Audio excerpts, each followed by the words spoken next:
Thank you. That was beautiful. My name is Warren Heckman, and it's my honor to represent the Fellowship of Christian Assemblies as the national coordinator.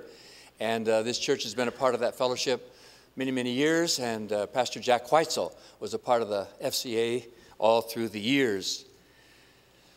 My first meeting with Jack Whitesell was in 1954.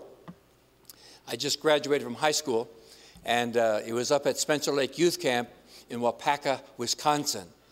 Jack was the teacher for the teenagers, and someone else was the evening speaker.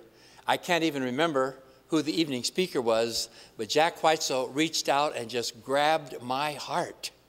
His teaching, his unbelievable thorough research and presentation was amazing.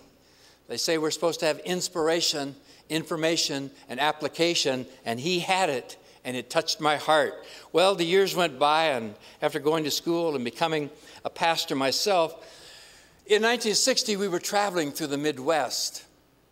And Jack had scheduled us to come to Chicago, among other churches. And so we drove into the heart of Chicago, and Beulah Gospel Temple, as you saw, we went to the church, and we were a little bit early, so we went to the house. And Jack and Olive entertained us so sweet and nice and gracious. And we met the girls at that time, a little bit younger, in 1960.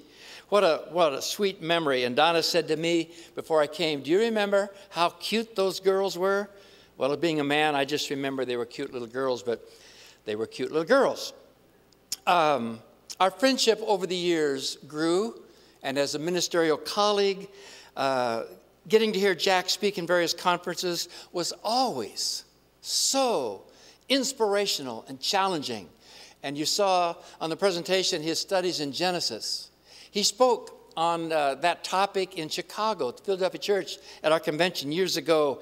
And again, just amazed me at his depth and his research and so on. We started pastoring in Madison, Wisconsin, after being in Nebraska and then being in Minnesota in 1969. And Jack would come regularly and speak to us and our staff on church growth. And so our friendship grew. And back when our children were little, one day Jack was leaving, and he handed Donna a $50 bill and said, "Take your girls and your son out for dinner." We figured Jack was rich. He was so kind. He was so generous. What a memory. Now, 2 years ago in Uganda, Jack and I shared preaching in the convention there, and it was so sweet to watch the Ugandans in their respect for an 80-year-old man.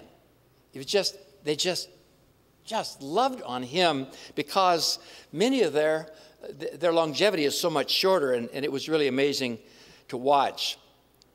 Our son, Garth, is 43. And last September, he discovered he had colon cancer. And that meant all through the fall and winter and spring, he had very, very severe, heavy-duty chemo treatments. It was very difficult. A few weeks ago, just before the last chemo treatment, Jack sent me an email, and also to Garth. He said, "I was reading, and I came to Micah 7:8, and this verse is for you and for Garth. 'Do not rejoice over me, O my enemy. Though I fall, I will rise.'" He said, "It seems like the devil is trying to take out some of the promising young men these days and stop them in their ministry." What a friend. What an inspiration.